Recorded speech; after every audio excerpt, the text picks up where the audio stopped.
Hi everyone.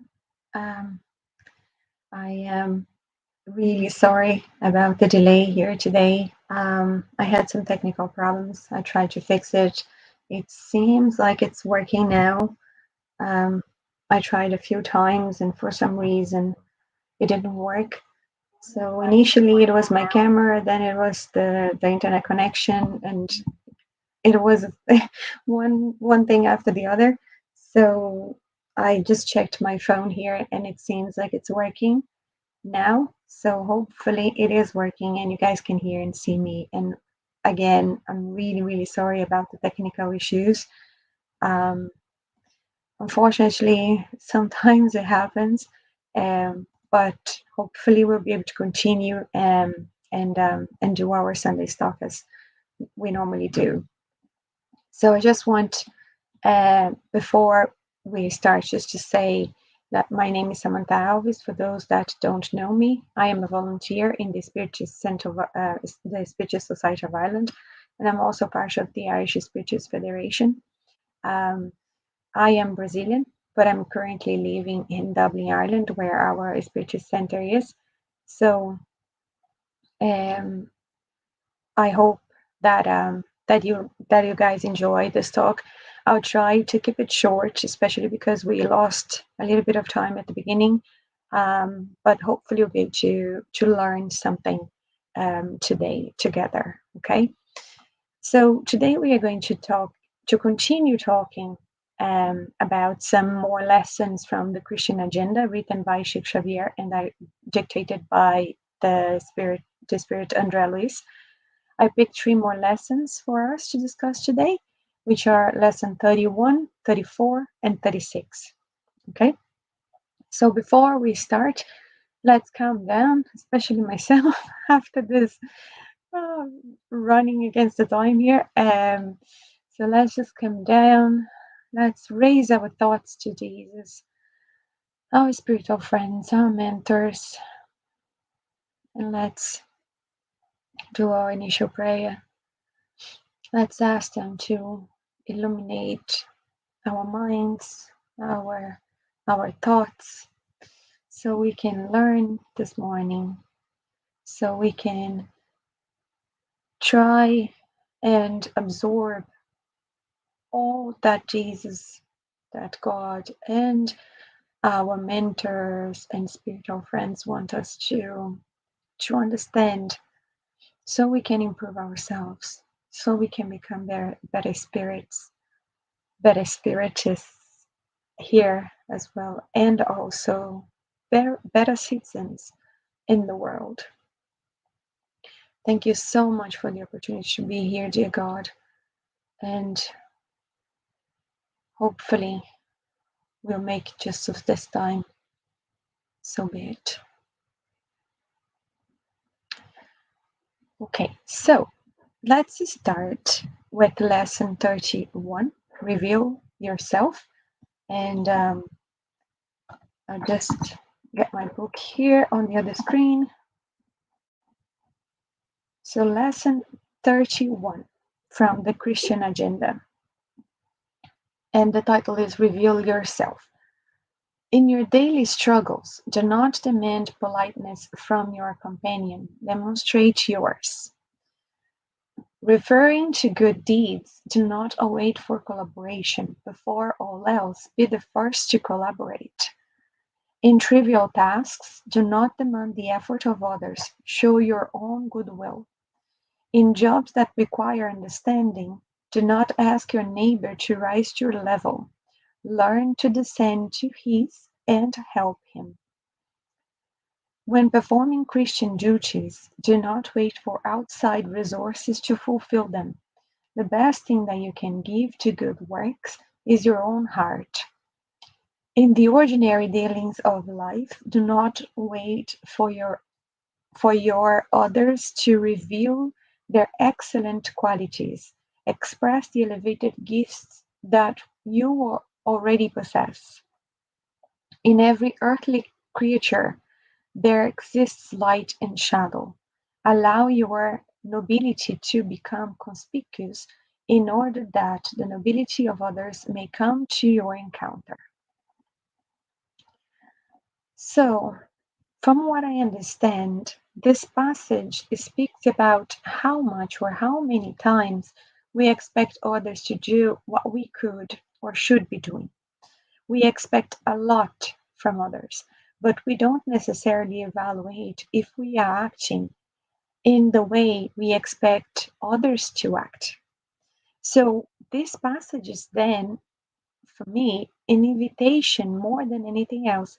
It is an invitation for revealing ourselves, as it says in the title, instead of waiting for others to do it. You see, as much as we would like to control and command others, we are not able to.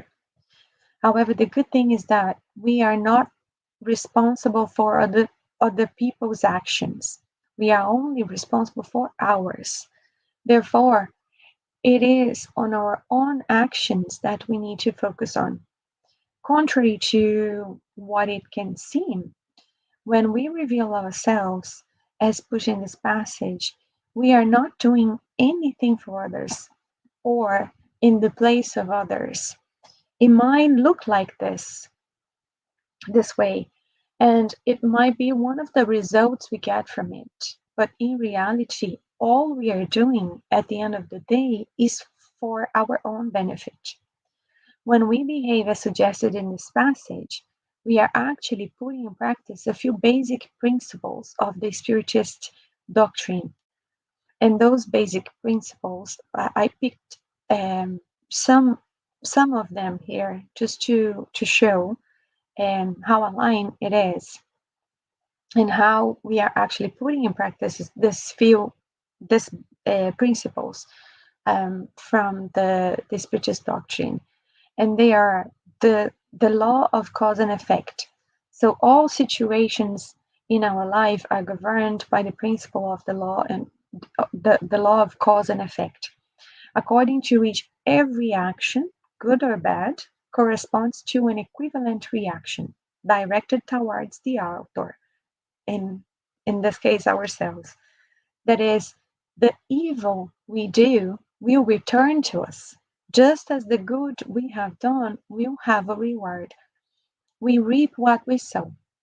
That's the basic principle. If we sow love, we will receive love. Also, the law of evolution, progress, which is evolution, is a law of nature. To this law, all beings of creation, animate and inanimate, were subject by the goodness of God. At the same time that all living beings progress morally, the worlds they inhabit are progressing materially. The purpose of our existence is to evolve, to reach perfection, to become a pure spirit. And that's basically why we are here today. We are here to learn more, to evolve, to become better. And also the morals of Jesus. Jesus is one of the sons of God who, in incalculable time ago, reached perfection. He is the master of our planet and the model of perfection that we must follow. His life, deeds, and his moral teachings are contained in the gospel. The whole moral of Jesus is summed up in charity and humility. That is, in the two virtues contrary to selfishness and pride. In all his teachings, he points to these two virtues as being the ones that lead to eternal happiness. Also, the practice of charity. One cannot love God without practicing charity towards one's neighbor. All human duties can be summed up in this maxim: without charity, there is no salvation.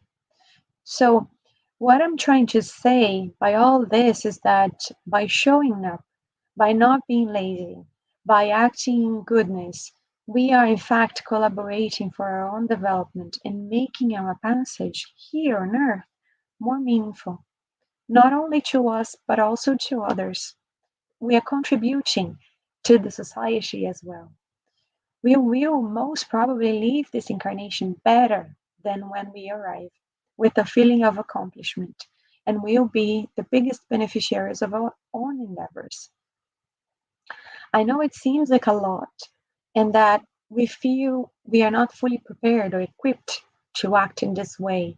But if we challenge ourselves a bit every day or every time an opportunity presents itself, we will already be doing very much. So, lesson 34 says, be prepared. So, let's just go to lesson 34.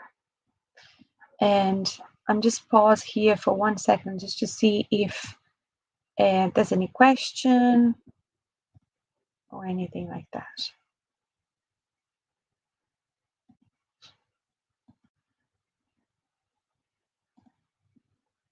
Um, so I don't think there's any question at the moment. Let's continue.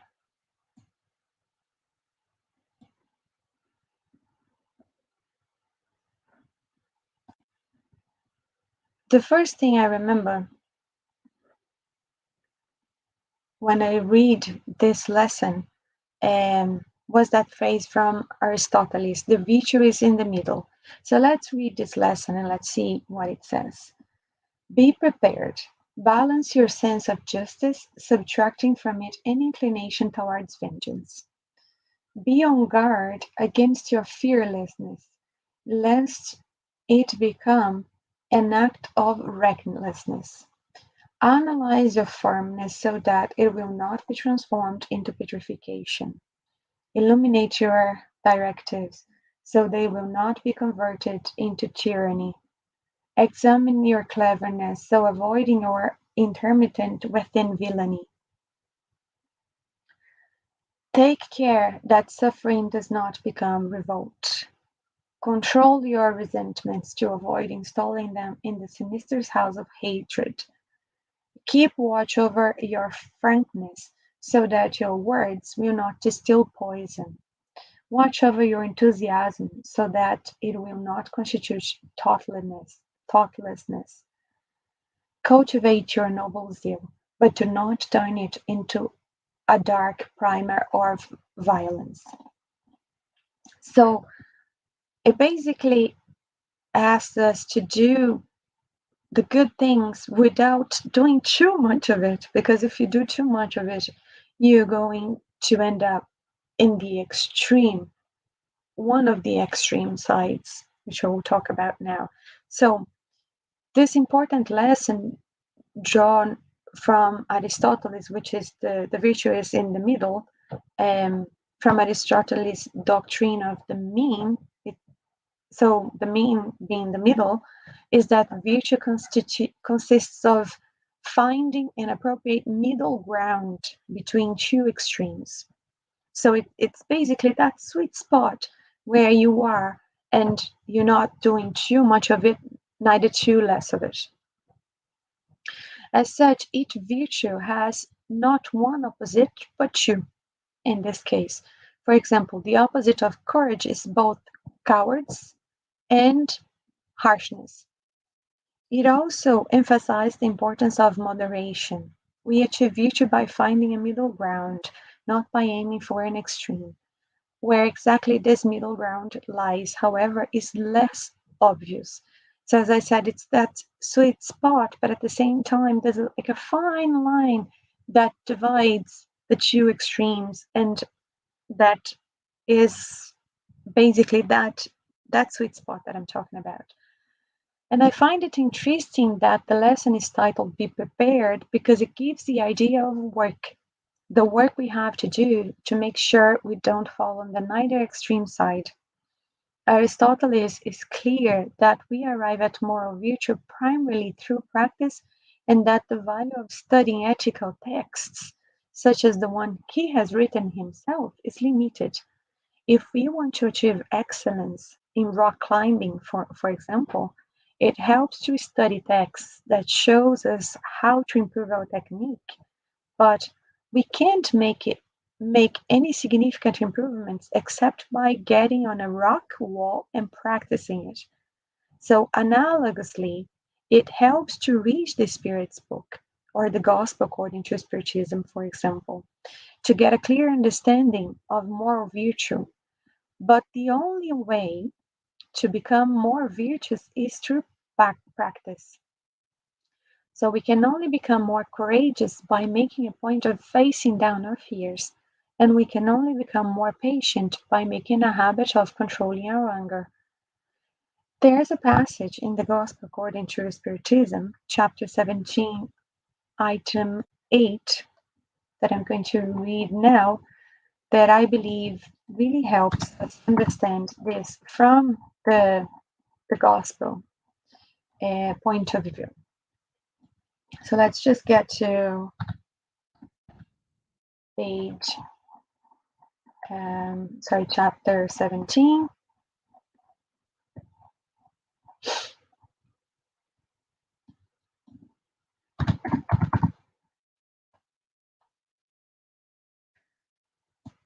Okay, here we are, item 8.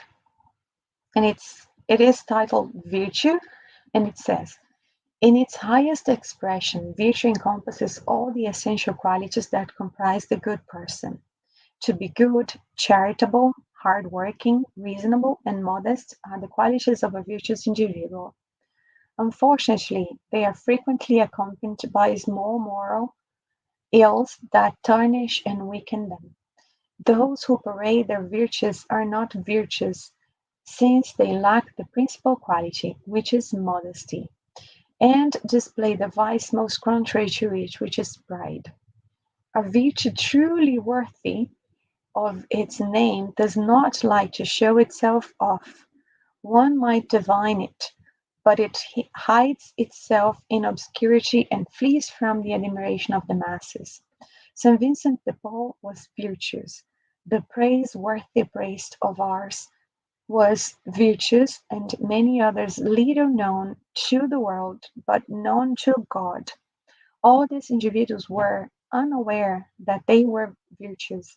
They allowed themselves to be carried along by the stream of their saintly inspirations, and practiced the good with complete disinterestedness and self-forgetfulness. It is to virtue thus understood and practiced that I invite you, my children. It is to this truly Christian and truly Spiritism virtue that I advise you to devote yourselves. But keep from your hearts the thoughts of pride, vanity, and self-centeredness, which always tarnish the most helpful qualities. Do not imitate those who set themselves up as models, and who extol their own qualities before all who are complacent enough to listen. This virtue of ostentation often hides a multitude of small turpitudes and hateful weaknesses. So it just shows us that um, we need to be careful, because even being very virtuous or very good, if you're doing too much of it, or if you're too proud of it, you might be incurring in the other side. So you might be not be you might not be um, humble enough. So we always have to be careful. And the last lesson of um, today's talk is lesson 36, and it's titled Logically. And it says, the person who feeds hatred pours fire into their own heart. The person who upholds vice becomes its prisoner. The person who cultivates idleness surrounds himself with a wall of ice. The person who becomes angry is the inquisitor of his own soul. The person who delights in criticism casts stones upon himself. The person who provokes difficult situations increases the number of obstacles they face. The person judges hastily is always analyzed with haste. The person who specializes in identifying evil will find it difficult to see goodness. The person who does not desire to endure is incapable of serving. The person who lives collecting lamentations will walk under a shower of tears. Now, I think this lesson basically complete the other two lessons that we talked about. And since we are making the use of codes today, I think it makes sense to cite this one here, which is holding on to anger is like drinking poison and expecting the other person to die. This idea comes from the Sermon of the Mount, which is a collection of sayings and teachings attributed to Jesus Christ, which emphasizes the moral teaching found in the Gospel of Matthew, chapters 5, 6, and 7, mainly. So basically, what this lesson says is when I talked about the Spiritism doctrine principles at the beginning, it talks about law of action and reaction, but also talk about the responsibility that we have for our own actions, right? And I talked about this in lesson 34 as well. So we are the only responsible for our own actions and not for the other. So if I hate someone, it is like putting in ourselves like a heavy lift because of something that someone else did. And if that person did something wrong or bad, that person will be responsible for it. Because, as I said before, we are only responsible for the things that we do. So we need to be very careful um, about um, feeling hate against other people or putting um, too much heavy lift on a situation because we are the ones that are feeling it. Sometimes, like people do things to us that maybe they don't even realize that they did what they did, and sometimes they simply don't care. So we become angry, and we cultivate that bad feeling inside of us against this person, but it's not helping. It's not, let's say, responding or doing to the person that did something to you the same level of um, contribution, or you're not avenging yourself or anything like that. You're just um, cultivating something inside of your own body and heart that cannot achieve this feeling inside yourself, cannot achieve the person itself. It will become something really poisonous inside of you. So it will eat you from inside, basically. So we need to leave our responsibility to ourselves and be really mindful of that and responsible for our own actions. And that's what it says here in the lesson as well. So um, it says the person who does not desire to endure is incapable of serving. So we need to be capable of serving, be capable of understanding understanding, yeah, that what the other person did, they will have to deal with it, even if it achieved yourself in a sense, even if it wasn't pleasant, but it's something that they did, it's not something that you did. So in that sense, it's it's them that will have to fix it, not yourself. So I think that is uh, uh, like a deep enough type of um, thought that we can live with today. Um, so I think we can finish our talk. I just wanted to once again see if there's any question before we finish, but I don't think there is.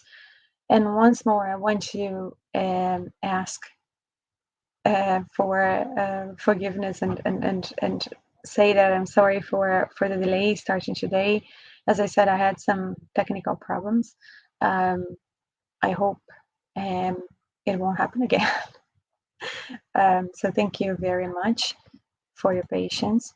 And as we always do, I just want to say that if you are not feeling well and if you want some help, um, because mental health is something really important.